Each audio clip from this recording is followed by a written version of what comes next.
placement seems to be a big issue when it comes to these kinds of photos, because I get the sense a lot of parents feel like if it's on the front, that kids are not that likely to go paging through the paper, but they'll see what's on the front page. And I know maybe worthwhile talking about the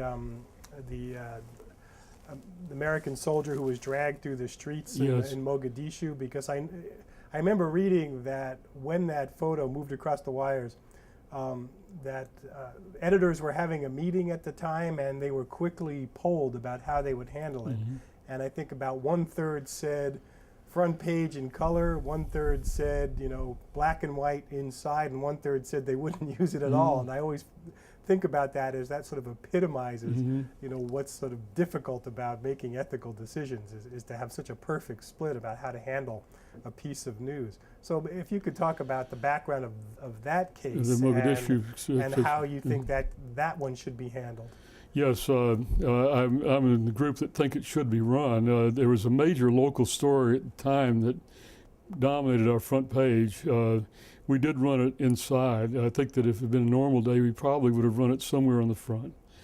But that was a story that A, we knew it would offend, B, we thought it was extremely important. I was thinking maybe for the tape, if you could just describe the background. Yes, we were trying to help the people of Somalia who, in a drought and in a famine, sending supplies in there, but the country had no functioning government, and there was constant battle between the warlords. In this context, our soldiers got caught up in a firefight, and Black Hawk helicopter shot down, and that's one of the soldiers in the helicopter was killed in an ensuing gunfight, and his body was dragged through the street with people jeering in Mogadishu. And this influenced, I think, that the picture and, of course, the event itself. The President Clinton decided that we would pull our troops out, and that, well, we wanted to help in distributing food, that we also didn't want our soldiers killed, that there was tremendous hostility to our being there among certain groups.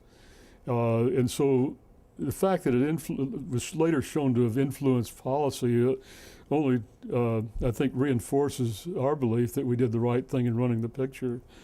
That sometimes people have to see things that are troubling to them in order for us to tell them, here's what's going on. It's a fine line, and I think in the Dwyer case, we probably went over that line in my retrospective.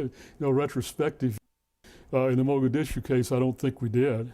Well, what about the counter argument, though, that a photo like that is so inflammatory in a way that as soon as people see it, maybe they stop looking at the bigger policy issue and just say, well, no, we don't want that to happen to any of our soldiers. Let's get them all out of there. And so it winds up, it's kind of like, if you show a photo of a plane crash, it obscures the fact that most planes land safely. You know what I mean? That you're seeing the very worst of it, and that's what creates this deep impression in people's minds. And then so it's hard for them to retain a more nuanced or balanced or complex view. Well, I think that's a judgment that people had to make. We're giving them the information. I don't think that we should shy from running that picture because people might be very, very angry about that, and maybe Clinton should have stayed in Somalia. I don't know, but the fact is that there was a lot of public pressure that let's get out. We don't want just as you said, and that influenced policy.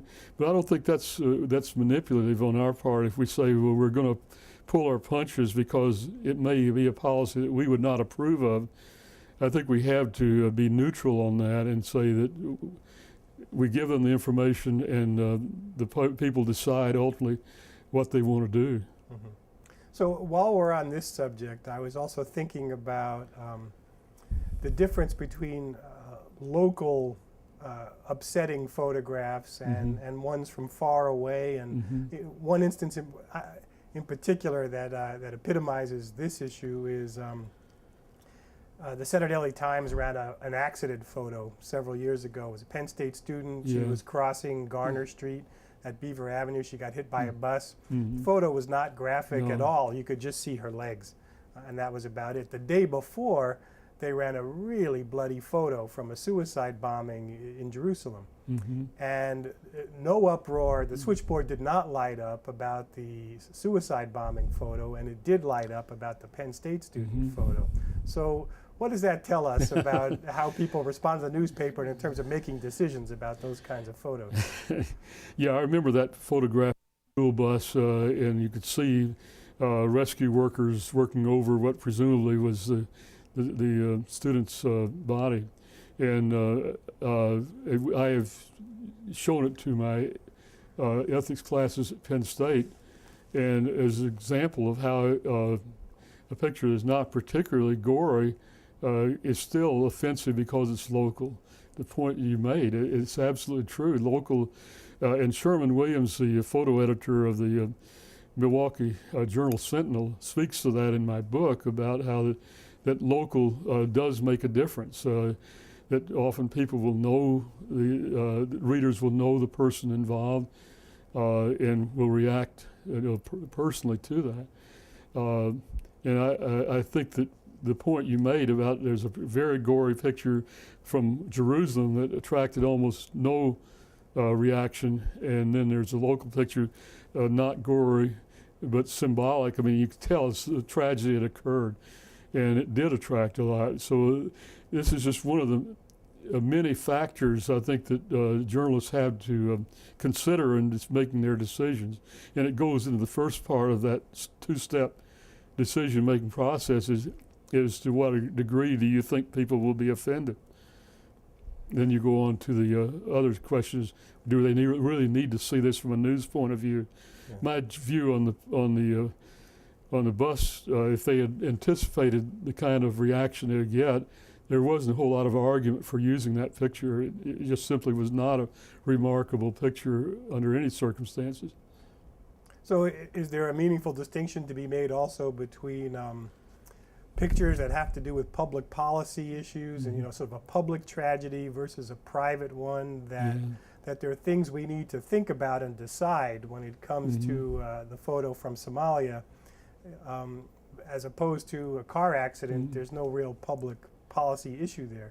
Although I suppose you could always argue, and I know people do make this argument, that every photo of an accident is a reminder for people to be careful, and so in that sense it's useful. Right, and there's validity to that. I think it can be overused. We simply want to get a picture in because it's a remarkable picture, and maybe we then make this is not the way I think decisions ought to be made, but we're human, and if we really want to run this picture because it's such a spectacular picture, and then we back up and try to justify it, it's not good decision making. So while it can be argued that it does affect public policy for the better, showing how accidents can happen and how they could have been prevented. And I can recall the Stanley Foreman picture of the fire escape collapse in Boston. Shows the two people, a 19-year-old woman and about a 3 or 4-year-old girl that she was babysitting, plunging.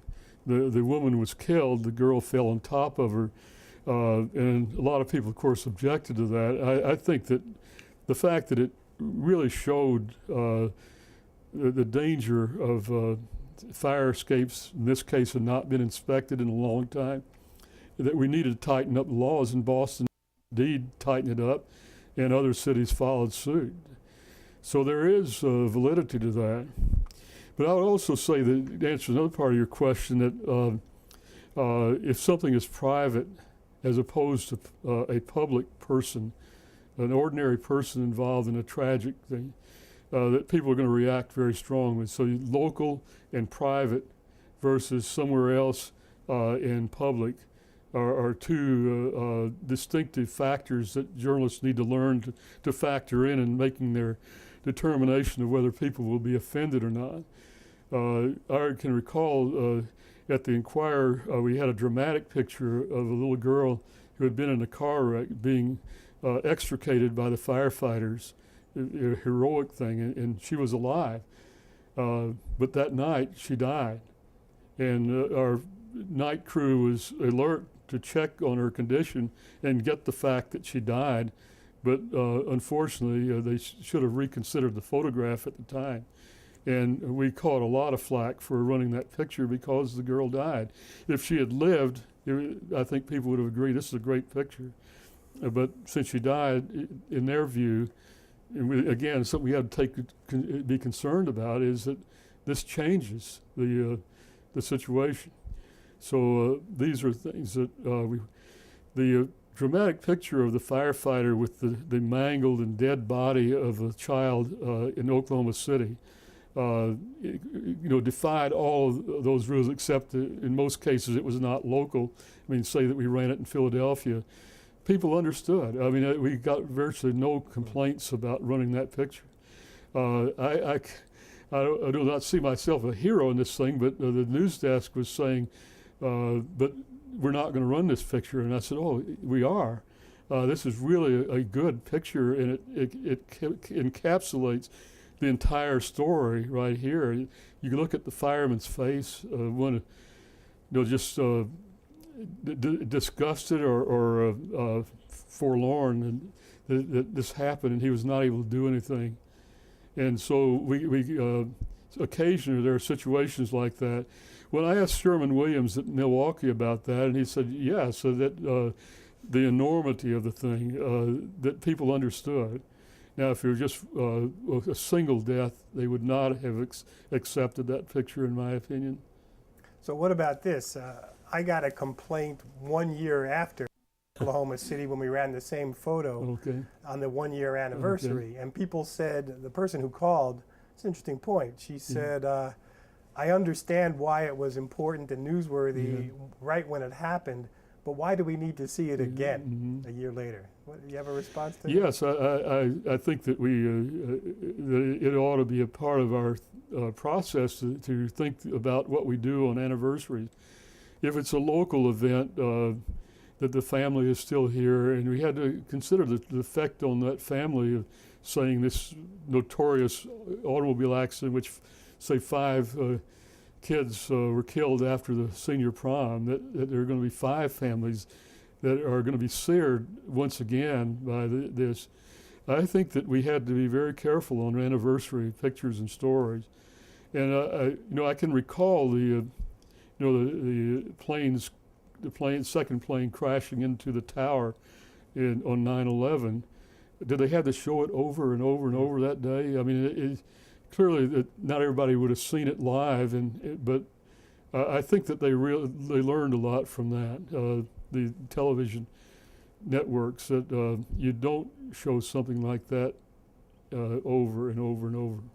Well, speaking of 9/11, I mean, if you had been making decisions in the newsroom about the photos of people jumping out the windows in the World Trade Center, how would you have handled those? Because one thing I remember, first, those did run on inside pages, and they pretty much only ran once and not again. And the European papers ran those photos much more liberally than the American papers did. And again, it's an issue of distance. The distance and culture, probably, but although I don't presume to be an expert on that, but they were reading their customers differently maybe than we read ours. But I would have run that picture inside as the New York Times did, and it is in the book in chapter 18 or 19 about would you run this picture. And I think that I remember Tom Brokaw saying afterwards, oh, we should have covered that aspect of it. And indeed they should have. I mean, this is an aspect as horrific as it is, people making a choice to die by jumping rather than by burning. It simply told a story that was horrific from the beginning. I mean, there's no way to spare the people of what happened that way. But I don't think it need to be on the front page because we were trying to cover, there were other images that were more descriptive of the whole event, but somewhere that's an aspect of the story that had to be covered. Well, how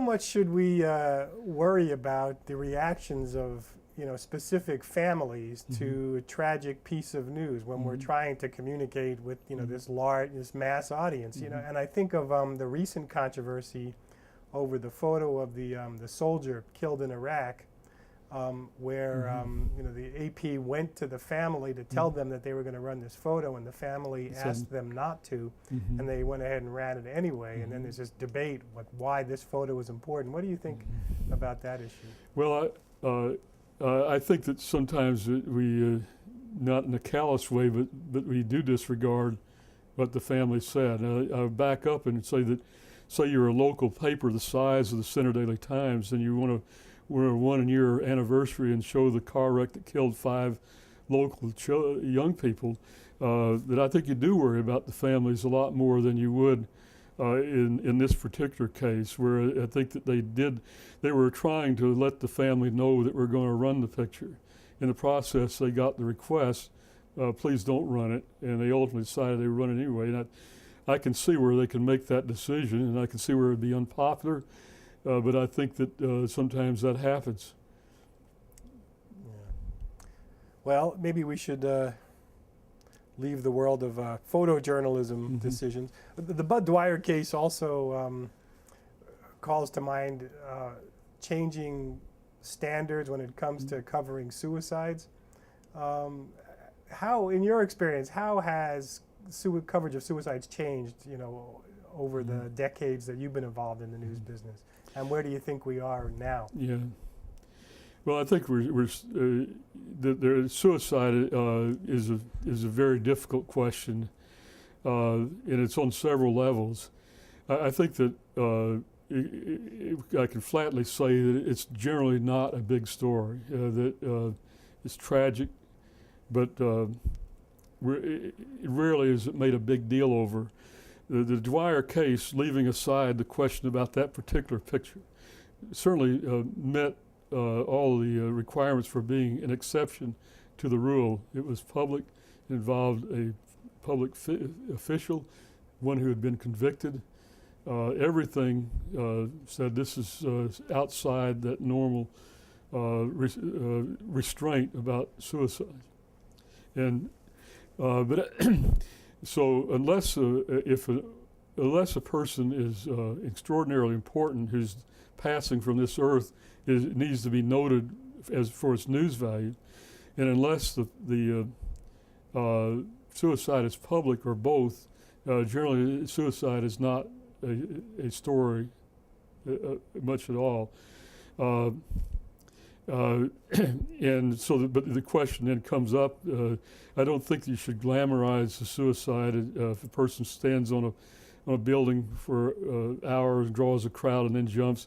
I think you got to be very subdued about it. We don't want to have copycats. And there's a good report out by experts on how the media can help, and they are very concerned if we make the committing of suicide appear to be glamorous, or a reaction to a single bad event. The example they use is boy 10 kills himself over bad grades. Their point is that nearly everybody who commits suicide has a mental illness that is either undiagnosed or untreated or both, and that they also don't think we should run a lot of details about how a suicide took place. I have no trouble accepting restraint on suicide, and there's one that I continue to debate among myself and talk with other journalists about it, is that in running a routine obituary that happens to be a suicide, do you put the cause of death in there? A lot of papers don't. And I worry about that because a lot of people know that the person shot himself, and they may figure the paper suppresses other news as well. A group of newspapers, community papers in New England years ago, decided they would run they would say cause of death and suicide. And what they found was that adhering to the wishes of the family, the medical examiner would not include the cause of death. So they were foiled by the authorities, and nobody seemed to appreciate what they're trying to do is just simply be honest. They give other causes of death, so they should give this one as well. There is no answer to that I've found that is because I know from personal experience how how traumatizing it is for a person in the family to have it in the paper, even though friends already know, but to have in the paper that their son or daughter committed suicide is makes a big difference. But what about the argument that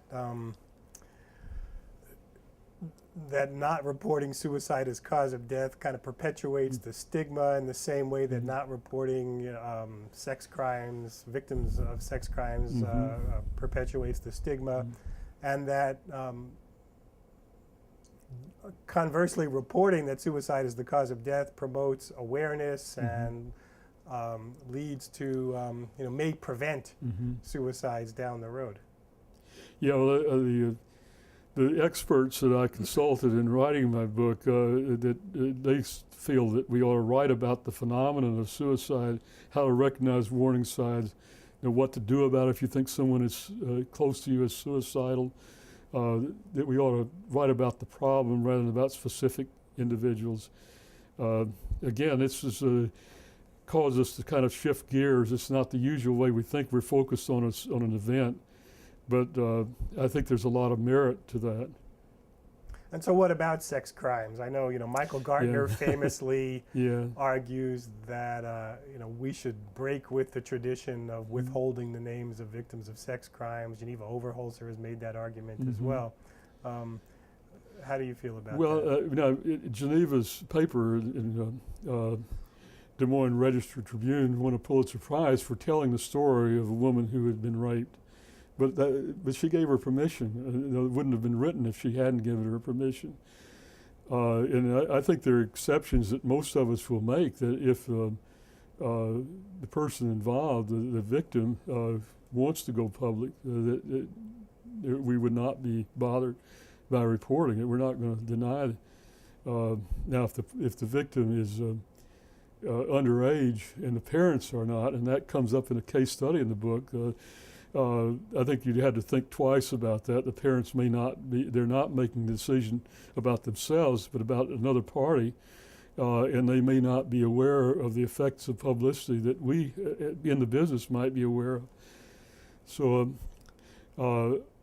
I think that generally speaking, though, that I'm on the side, and say so in my textbook, that while I see merit in the argument to the contrary, that I think that I would continue routinely not to run victims of sex crimes because of the stigma and because I think as a matter of public policy, to the extent I allow myself to think about, is that it will only cause more rapes to not be reported.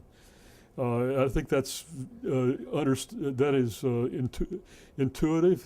You can figure that out for yourself. You don't need empirical evidence. But I certainly think we have an obligation to men accused of rape to follow their cases through and to be very clear that they've been, if they're acquitted, to make sure that gets prominently reported as well. But it is, again, it is not a perfect world, and the sex crime identification is one that has no perfect answer. Yeah. So let's turn to Nancy Phillips and the case famously known as the reporter and the hitman. I think there's a case where my students don't seem terribly sympathetic to the idea that keeping a promise to a source who is a murderer seems all that compelling, and that this is a potentially dangerous person, and that therefore she should have gone to the cops as soon as he confessed to her. Could you provide some of the background on that case and then talk about what the issues are? Well, Nancy Phillips, who is a very good reporter, was following the case of the bludgeoning death of a rabbi's wife in Cherry Hill, that she, like police, suspected that the rabbi may have arranged the murder of his wife, but like the police, she did not have proof of it. But for 5 years, she followed this story, and one of the people she pursued was Lynn Jenoff, who, after she had interviewed him many times, told her off the record that he and another man had committed the crime, and that they were acting at the behest of the rabbi who had paid them to do it. She just did not report it immediately to authorities. For 4.5 months, she kept this to herself. She also told her editors, which was part of our policy at the Inquirer, that she would inform the editors about off-the-record conversations that might be pertinent, and this certainly was. But in consultation with her editors, they concurred with her feeling that A, it was off the record, and B, is that Jenoff had already been shown to be a notorious habitual liar. That if she reported to police, and he then, of course, would probably deny it, and maybe police would not do anything, then she would be in jeopardy for retribution from him.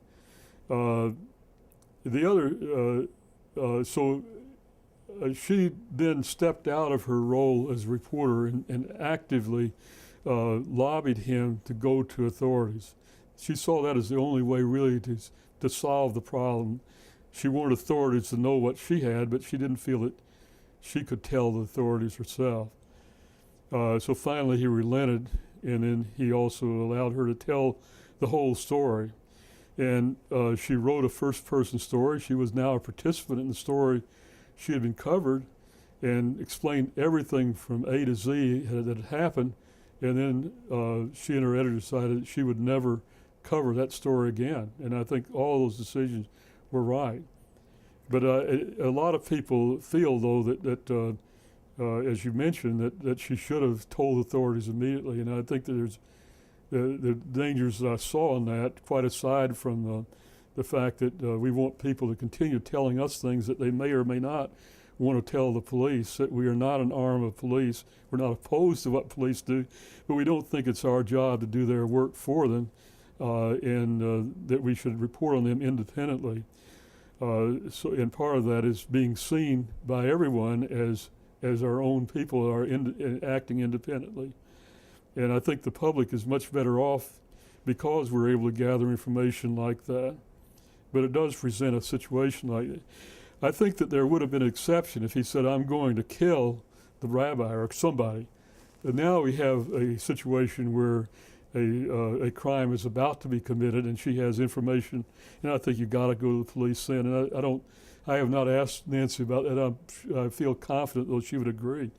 And I would also refer to that in legally recognized confidential relationships, like a priest or a doctor, that they would be obliged to try to head off a crime that is likely to occur, as opposed to one that's already occurred, which applied in this case. Although, what if he had just gone ahead and killed somebody else just during those 4 months? I mean, the outcry against the newspaper would have been fierce. Probably, although he didn't say that. I mean, he didn't say, I'm going to kill some more people. Yeah. There was no reason for her to think that he was going to kill more people. Although, if a guy would commit a murder for hire, maybe take another job. Why wouldn't he do it again? Why would that? It's not like it was a crime of passion. Well, it's a fairly complex case, but he had a long-time relationship with the rabbi, and there was no evidence that she saw that he had a similar relationship with someone else who might want him to do a crime. But that's an eventuality. Fortunately, we didn't have to face. But I would agree that that we would have got a bad press if that had happened. Yeah. What about the Richard Jewell case? I mean, that's one where I think the lesson my students get from this, and I'm not sure it's the correct one, is that we should just not name people as suspects until they've been arrested, because you damage their reputations, and for all you know, as was the case with Richard Jewell. I mean, they're totally innocent of the crime. Could you provide some background on that case and the issues surrounding Okay, in it? 1996 at the Summer Olympics, which were in Atlanta, there was a crowd at a party in a park. Richard Jewell was a private security guard stationed at the park. The authorities received a call saying that I think 20 minutes a bomb would go off in that park. Richard Jewell is actually, I understand, on tape helping to move people away from that. He spotted and pointed out a satchel to the Georgia Bureau of Investigation people. The bomb did go off, and one person was killed, and over 100 were injured in one degree or another. A couple of days later, numerous police sources told the police reporter for the Atlanta Journal-Constitution that Richard was now a suspect. And the first one who told her said, "You can't use it," but the reporter wisely said, "But if I get it corroborated from other sources, then I'm free to use it, right?" And he said, "Yes." Okay. Well, later on, it was estimated by the FBI that about 500 law enforcement people in Atlanta knew about Richard Jewell being looked at. So it was not surprising that she got 2 or 3 other people confirming it. And so they decided to do a story. And ultimately they did a story 2 days later that said that Jewell, quote, hero guard, quote, is now a suspect.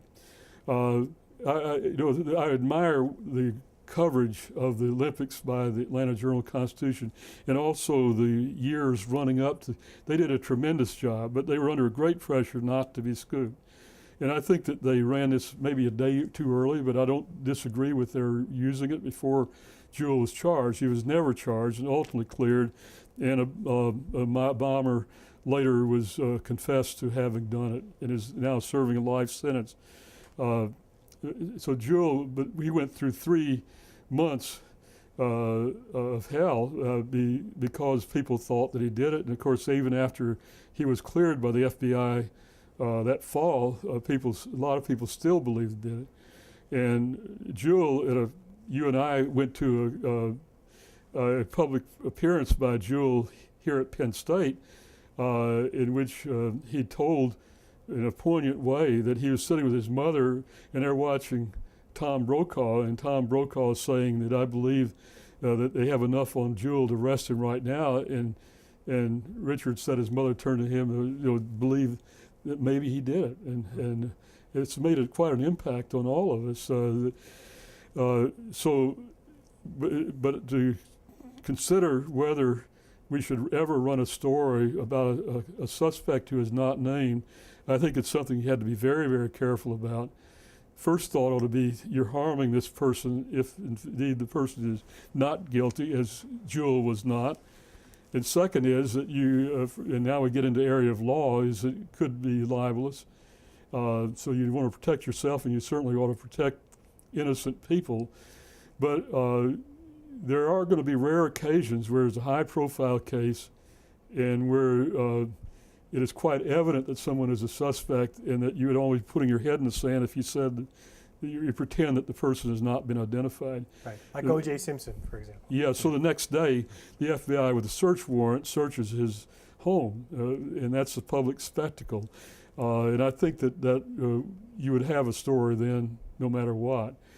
The problem with the Jewell story is that you can't read it without assuming that the editor and reporters, plural, involved, thought that Jewell was guilty.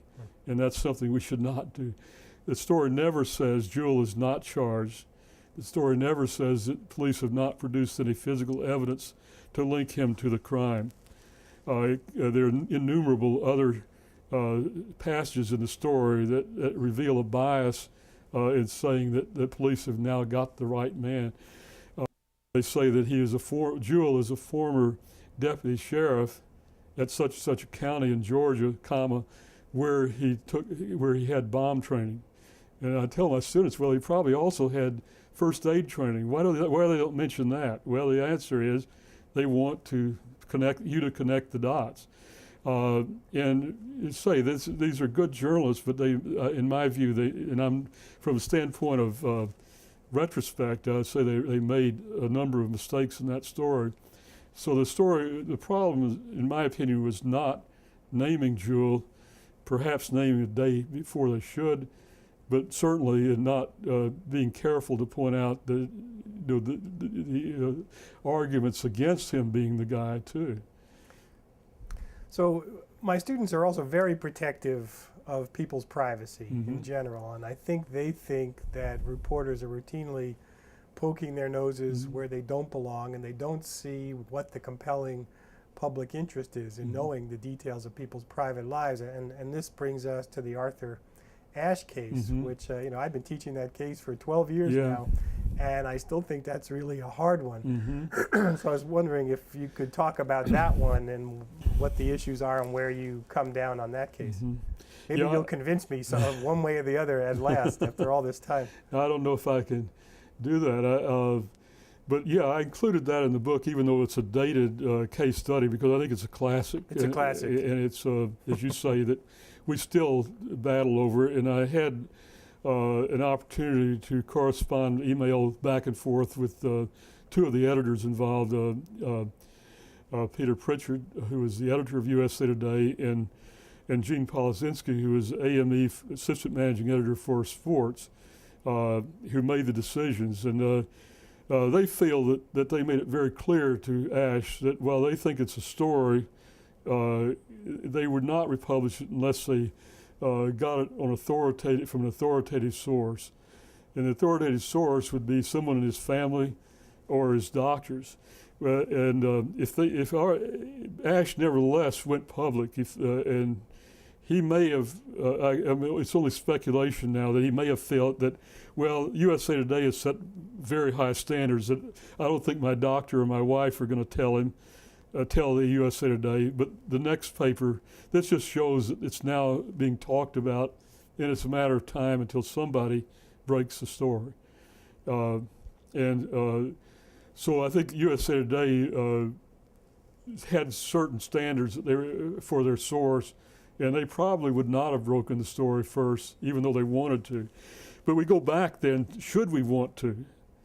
Clearly it's a story everybody will read. This is a non-ethical value. That Ashe was one of the premier athletes of his time, and we teach students now who were born, I guess, since Ashe, well, they were little, very little when Ashe was, so they don't really remember him, but they can relate to, if hypothetically, if it was somebody who's a prominent athlete today or a former athlete, retired athlete, if they did the same, had AIDS, would that be a story? And they can understand, yes, that they think that is something people would be interested in. But that's just the threshold. Are people interested in reading it? That's the non-ethical value. Mm-hmm. We can give them something that they will see us as a good source, maybe come back every day for more information about whatever. And so we need to deliver stories like that. But conversely, though, Ashe is asking for privacy. And here is a dying man who is making kind of the last request of his time on earth to live in peace and quiet and not be, not tell everybody not knowing about his illness. You remember that Ashe contracted HIV through a blood transfusion, and he got the blood transfusion before they started checking for HIV. And since they checked for HIV, there have been almost no, I'm not aware of any cases in which people have contracted HIV through the blood supply. So was there a practical reason for saying there may be problems with blood supply?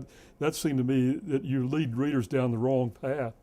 So it only comes down to, in my opinion, does Ashe have, as a celebrity, any area of privacy? And I think he does, but I think that a lot of people in my newsroom would say, "Are you crazy? This is a story. We don't, this is what we do as story." I think I would have had a hard time explaining even to other journalists because it's such clearly a story people would be interested in. And if you don't run it, you're going to be beat. But I don't think that's a good ethical argument. But I do think that if we're say we're ethical, that we ought to be in it for a time when we're going to lose good stories because we're following ethics, and not just be ethical when it is convenient to be ethical. There are benefits to being perceived as ethical, and there are also, but occasionally you're going to lose a story, and I think this is one we've lost. But I also think that it would have come out, but that does not justify. I don't rob a bank because somebody else might rob a bank, so I shouldn't run a story just because someone else might.